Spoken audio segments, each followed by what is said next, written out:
Seorang gubernur Jawa Barat, mengaku tidak mengetahui adanya acara pesta rakyat di pernikahan anaknya yang mengakibatkan 3 orang tewas. Ngakunya kegiatan ini tanpa sepengetahuan dia. Padahal di YouTube-nya ada itu percakapan dia dengan putranya soal ini. Artinya dia mengetahui. Bisa nggak kita sebut dia ngibul? Martamis, mari kita tetap optimis. Viral momen Bu Sherly emak aing pamerkan cincin ke Kang Dedi. Lihat nih Kang Dedi, saya pakai apa sih? Ini kemalut banyak di sini. Tuh Kang, ayo gas lah. Ini apa lagi nih? Ini videonya. Ya. Kayak Bu Sherly pamer cincin Kang Dedi, HTT pilih super donation. Ini mah donasi ya? Saya kira video aslinya gitu. Ini kan AI ya kelihatan. Ya kalau bikin video gini kan gampang, tinggal satu video digabung dengan video lain udah kayak video call gitu. Malu. Tapi kan ini nggak ada sama sekali tuh lambang ininya gitu. Viral Jadi ya momen kayak gini kan, ini kan nah ini ada tulisan ininya apa nih, KDM channel gitu, terus digabung dengan ini udah kayak video call gitu. Jadi ini adalah video yang hoax ya, tapi ya untuk senang-senang aja ya, silahkan lah, monggo. Ini tapi kira saya dari apa ya waktu itu ada, ini adalah Kang Dedi Choltions. Ini Kang Dedi Choltions. Oke, ya itu ya, Bu Sherly pamer cincin bahasanya. Bu Sherly emak aing pamer. Jadi ini Bu Sherly ya di sini ya lagi mungkin di UMKM di sana, mungkin lagi melihat lapangan di cincin, terus di stitch dengan video ini. Kan cincin ke Kang Dedi. Lihat nih Kang Dedi, saya pakai apa sih? Ini kemalut banyak di sini. Nah itu suaranya sangat mirip ya, tapi ya bisa benar bisa tidak, karena AI canggih juga gitu. Tapi ya so far untuk seneng-senengan ya, kalau tidak merugikan orang ya monggo. Dan saya tidak mengetahui ada kegiatan makan siang bersama warga. Jadi tangan. Oh ini kalimat awalnya lumayan nih. Viral KDM ngibul, tak tahu makan gratis di pernikahan putranya yang tewaskan 3 orang. Inilah Gubernur Jawa Barat sorotan tajam pertanyaan soal rakyat yang makan dalam pernikahan Putri Garut berubah-ubah. Awalnya Dedi mengaku tidak tahu menahu, namun pernyataan lainnya menyebutkan bahwa acara ia ketahui hanya pentas seni malam dan sudah diumumkan lewat media sosial serta akun YouTube yang jam 1 itu tidak ada dalam agenda yang saya miliki. Publik mempertanyakan konsistensi pernyataannya mengingat acara tersebut adalah rangkaian pernikahan. Sebenarnya ini udah ya kalau sekali ini terserah, tapi secara konsistensinya kan maksud ini itu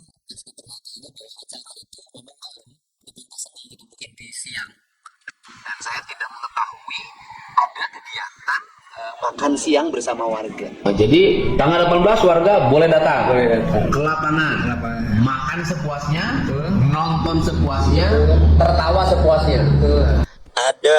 Nah kan, jadi di situ kan kalimatnya adalah tanggal 18 warga boleh datang, makan sepuasnya, nonton sepuasnya. Apa yang ditonton? Ya pentas seni yang ada Kang Ohang dan lain-lain itu gitu loh. Jadi secara konteks ya betul Kang Dedi itu menyatakan warga boleh datang, makan sepuasnya. Tapi di mana? Di malam hari di pentas seni, di acara itu. Jadi nonton sepuasnya. Jadi ada acaranya. Jadi itu masuk ke rangkaian acara untuk kegiatan. Kalau saya sih paham ya, itu ibaratin kayak ada bazar di mana ada suatu acara, terus di situ ada disiapkan makan-makan gitu, kayak makanan beragam macam dan warga boleh makan. Nanti pasti ada mekanismenya gitu di acara yang malam itu mungkin ya, karena memang yang siang itu konsepnya nggak jelas. Memang bahaya banget itu acara siang itu. Saya sendiri aku itu. Seorang gubernur Jawa Barat, mengaku tidak mengetahui adanya acara pesta rakyat di pernikahan anaknya yang mengakibatkan 3 orang tewas. Dan saya tidak mengetahui ada kegiatan makan siang bersama warga. Dan saya termasuk yang tidak menyetujui kalau dibilang tidak menyetujui. Jadi ini kegiatan yang tidak sepengetahuan saya. Ngakunya kegiatan ini tanpa sepengetahuan dia. Padahal di YouTube-nya ada itu percakapan dia dengan putranya soal ini. Jadi siapin makanan gratis. Untuk berapa ribu porsi? Untuk banyak. 5.000 Sekuat-kuatnya. Wah, Waduh, duitnya cukup nggak? Cukup ya. Oh ada. Nah jadi untuk warga dilaksanakan tanggal 18. Untuk warga ya. Warga. Nah jadi tanggal 18 warga boleh datang. Boleh datang. Ke lapangan. Makan sepuasnya, Nonton sepuasnya, tertawa sepuasnya. Artinya, dia mengetahui. Bisa nggak kita sebut dia ngibul? Enggak, Pak, enggak. Kalau saya bilang ya, itu kalimatnya jelas loh. Tanggal 18 warga datang. Kita warga makan di lapangan ya.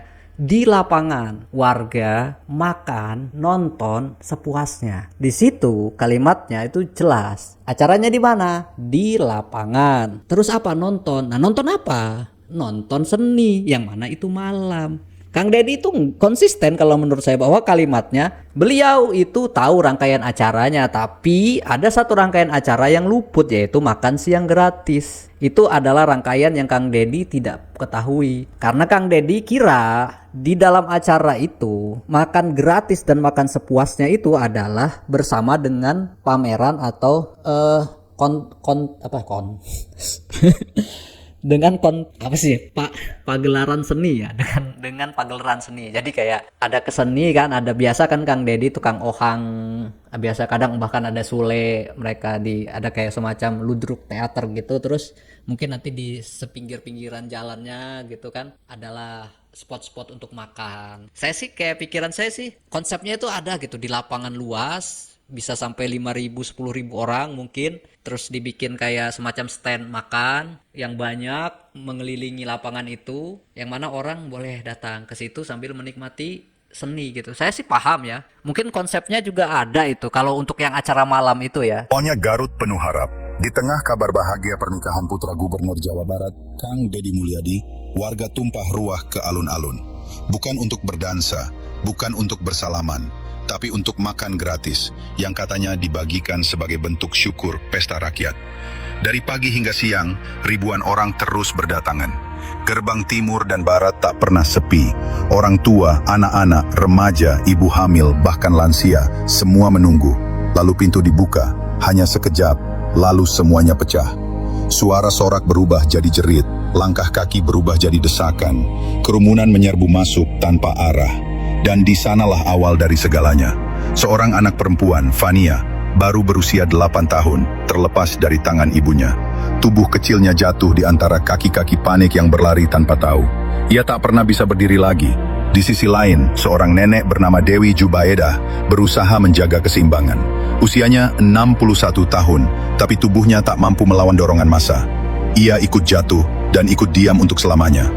Dan Brigjen Cecep Saiful Bahri, Ya kalau acara pesta rakyat itu konsepnya memang harusnya jelas. Kalau pesta rakyat malam itu sebenarnya umum juga. Selama itu, tapi memang permasalahan kerumunan ini memang, tapi saya tuh suka ya ada berita dari Kompas. Tuh ada berita dari Kompas yang saya baca ya tentang ini tuh ada dari reporternya namanya Dahlia Irawati ya. Beliau ini menyampaikan bahwa kasus makan siang gratis ini ataupun makan siang berkerumun ini benar-benar sesuatu yang sangat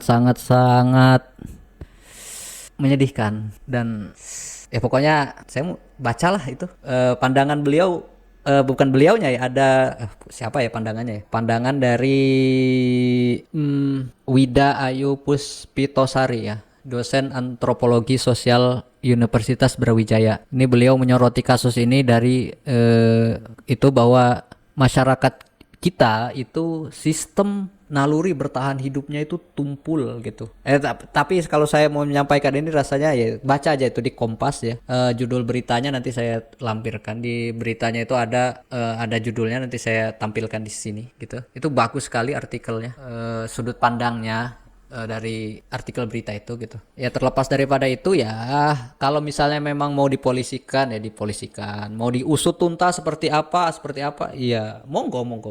Maksudnya memang kan kalau sesuatu memang perlu dicari tahu kebenarannya ya dicari seperti apa kebenarannya. Ya kalau saya sih Kang Deddy kata-katanya menurut saya masih konsisten secara dokumen dan kata-kata beliau bahwa acaranya itu malam. Terus kalau mau ditanya, malam juga mah tetap bakalan kayak gini kejadiannya. Ya belum tentu, karena kan memang nggak terlaksananya bukan malam jadinya gitu. Jadi kayak iya kita nggak pernah tahu gitu acara malam itu seperti apa, karena Kang Deddy ngadain acara malam itu ya tertib-tertib aja gitu. Ya ini sih kalau saya sih ya memang ada kurangnya persiapan, saya sih kayaknya ngerasa iya. Karena pertama menumpahkan warga di satu tempat dengan gratis. Karena warga kita, orang Indonesia itu kalau udah dengar kata gratis, mereka udah langsung, wah gratis.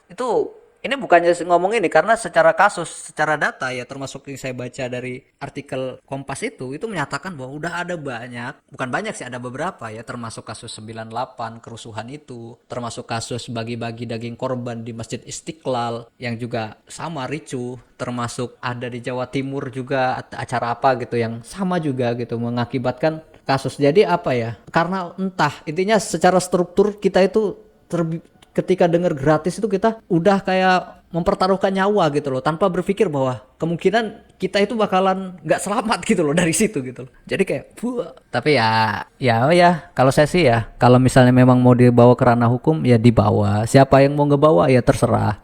Silakan mau digoreng seperti apa ya, karena pada akhirnya kan ini tuh jadi kasus yang disayangkan terjadi, dan kita mau menyalahkan pun ya silakan gitu loh. Oh ini salah Kang Deddy, oh ini salah AA Ula, salah ini, salah bapaknya, mertua, salah ini, salah itu, salah masyarakat. Ya udah gitu. Nanti mau kemana arahnya? Usut tuntas, ya silakan gitu loh. Tinggal maksudnya kayak secara kepentingan nanti seperti apa kan? Lintasi rumah kita, ya kita. Sekarang gini, sebentar, orang mau lewat ke sana, iya kan? Lu lewat mau ngapain? Lewat mau ngapain saya tanya? Itulah urusannya nanti. Nggak bisa. Nanti terus ujung-ujungnya itu udah selesai.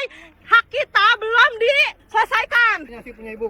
Cok, kasih nasi dulu bahasa kamu tuh. Kasih nasi terus. Makan bu.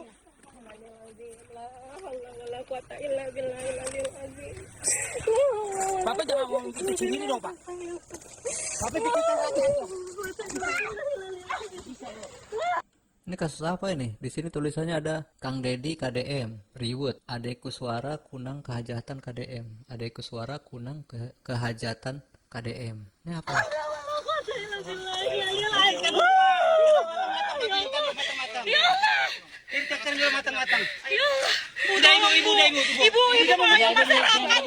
Penindasan ini namanya, mereka beli tanah dan rumah mahal karena tidak ada suket. Sekarang tiba-tiba dibangun sutet tanpa kompensasi yang membuat harga tanah rumahnya turun. Ini kejadian di mana weh ini? Saya ngambil video ini karena ada hashtag Kang Dedinya gitu. Tolong kita bu, kita dizolimi di sini bu. Kita dizolimi di sini. Jangan diam aja ibu. Seorang wanita bu.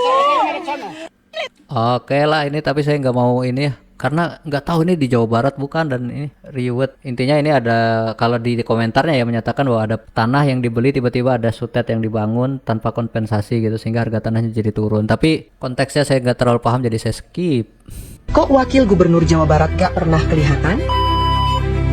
Banyak yang bertanya karena setiap hari yang muncul justru Kang Deddy Mulyadi. Masuk ke pasar, bongkar tambang ilegal, bantu warga miskin, bahkan ikut kerja bakti bersama masyarakat tanpa banyak basa-basi. Tapi mereka sebenarnya sudah bagi tugas sejak awal. Kang Deddy memang lebih memilih hadir di tengah rakyat, mendengar keluhan dari dekat dan menyelesaikan masalah dengan cara yang cepat.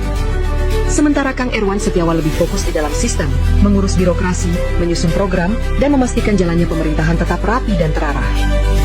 Tidak terlihat bersama bukan berarti tak punya peran, namun membagi tugas agar semua kebijakan terselesaikan.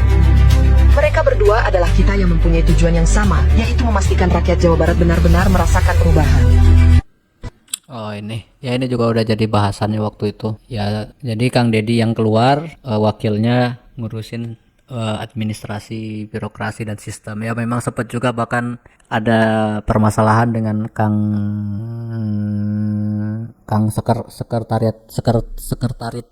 sekretariat daerah itu, Kang siapa namanya. Tapi ya udahlah, jangan ngomong ini gak kelihatan, mereka berdua itu satu kesatuan gitu. Jadi udahlah, dukung lah, semangatin semua. Kalau ini saya sih ya ya udah, memang kan Kang Dedi secara branding juga memang kayak gitu. Beliau kan memang suka keluar ke lapangan dari zaman-zaman dahulu kala gitu. Kalau Kang Erwan mungkin, tapi jangan mendiskreditkan seolah-olah misalnya wakilnya nggak kerja, janganlah. Tidak harus wakil dengan ketua itu akan menempel setiap hari gitu, datang berdua kesana kemari berdua, ibaratkan best friend forever gitu ya, tidak lah. Larangan study tour nepikeun ka dicabut mak marek daremo soalna eta teh tur anu dipaksakan. Ayeuna anu ngilu anu teu ngilu kudu mayar, terus we dikait-kaitkeun jeung nilai sekolah, padahal kaitanana eta teh kan. Ya betul, tidak ada kaitannya dengan nilai sekolah. Karena sejatinya study tour adalah untuk bermain, untuk berjalan-jalan. Tidak ada itu namanya observasi, tidak ada penelitian, tidak ada itu namanya mencatat atau menganalisa atau apa. Seperti misalnya bagaimana keadaan pantai di Parangtritis, bagaimana ombaknya, bagaimana pengunjungnya, berapa harga ininya, bagaimana statistik data dan ininya. Tidak ada ya, jalan-jalan pure. Tidak ada sama sekali nilai pelajaran yang jelas. Misalnya kayak, oh kita wisata ke Candi Borobudur, tolong catat apa yang kamu dapatkan dari sini, beri kesimpulan, beri nilai. Ini enggak ada. Benar-benar pure jalan-jalan udah. Enggak ada tuh kayak ke Parangtritis menghitung pengunjung, misalnya pengunjungnya dari mana aja, terus kayak ciri khas dari setiap pengunjungnya, terus bagaimana mengkelompokkan pengunjungnya. Ya intinya secara nilai pendidikan atau apa itu kayaknya ya nggak ada ya, memang main gitu, main aja. Kan emak-emak mah ngesetuju pisan jeung kebijakan KDM. Soalnya study tour teh pertama kudu mayarna gede, terus aya bajuna kudu sarua. Nes naik kana bus nanti sok bus galoreng bari jeung di alusan deui, jadi loba kecelakaan gitunya warga Jabarnya. Ya ini sih ya mungkin ini tergantung biaya ya, bayaran dan apa ya, tapi memang ada beberapa bus study tour itu yang mengerikan gitu kadang. Karena waktu itu kalau nggak salah waktu study tour kemana gitu saya tuh, busnya itu patah loh. Jadi kayak durak gitu. Jadi di perjalanan gitu jam 2 malam atau jam berapa itu, durak. Apa tuh?